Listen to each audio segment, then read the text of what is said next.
ዜድዬ እየጠፋሁ ነው። ዜድዬ የናብርሽ በረራ ዛሬ ነው ወይስ ነገ ለምትሉ የዛሬው በረራና የነገው በረራ ተሰርዟል ማለት ነው። እሱም ሮመዳን ያው የኛ ኢድ ነገ ስለሆነ እንግዲህ አየር መንገድ ተከልክለው ማክሰኞ ወይም ለሮብ ተደርጓል ማለት ነው። እንግዲህ ብዙ ልጆች እና አብርሽ እና ሩታ መቼ ነው የሚሄዱ ዜድዬ ለምትሉኝ በረራቸው ሮብ ምናምን ነው ማለት ነው።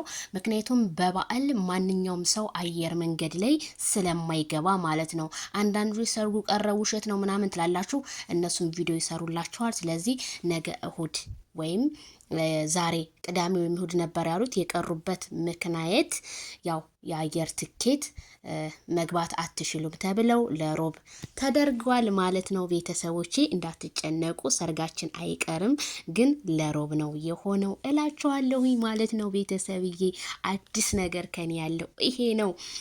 ዜድዬ እንዴ ምንድነው የዱባዩ ነገር? አንቺም እየጠፋሽ ነው፣ ምን አስበሽ ነው ምናምን ለምትሉ እኔ ትንሽ አልተመቸኝም እና ነው። ስለዚህ ለተጨነቃችሁ ለተጠበባችሁ፣ አንዳንድ ደግሞ የፍቅር አድናቂዎች በጣም ውሸት ነው ምናምን በቃ ነገም ቀረ ምናምን ለምትሉ ይሄው አዲስ ዜና ከኔ ያለው ይሄ ነው እላችኋለሁ። ዛሬ ምሩትዬ እንደምታዋት ፏ ብትን ብላ ክላሷ ውስጥ ጥንቸል አድርጋ ነው የመጣችው ማለት ነው። ጥንቸል ትባላለች ማለት ነው። ስለዚህ ይሄንን ይመስላል ማለት ነው። ቤተሰቦቼ ብዙም አትጨነቁ፣ ሰርጉ አይቀርም። ምክንያቱም አሁን ላይ ታውቃላችሁ ሀገራችን ላይ ጦርነት ነው። ወዴት ነው የምትሄዱት? ብዙ ሰው ሲሆን ወዴት ነው ምናምን ይባላል። ስለዚህ በዓልም ስለሆነ በዓሉን አስመልክተው ነው። ስለዚህ ሮብም ለኛ ቅርብ ነው እላችኋለሁኝ። በሌላ ቪዲዮ እንገናኝ። ላይክ ሸር፣ ባይ ባይ።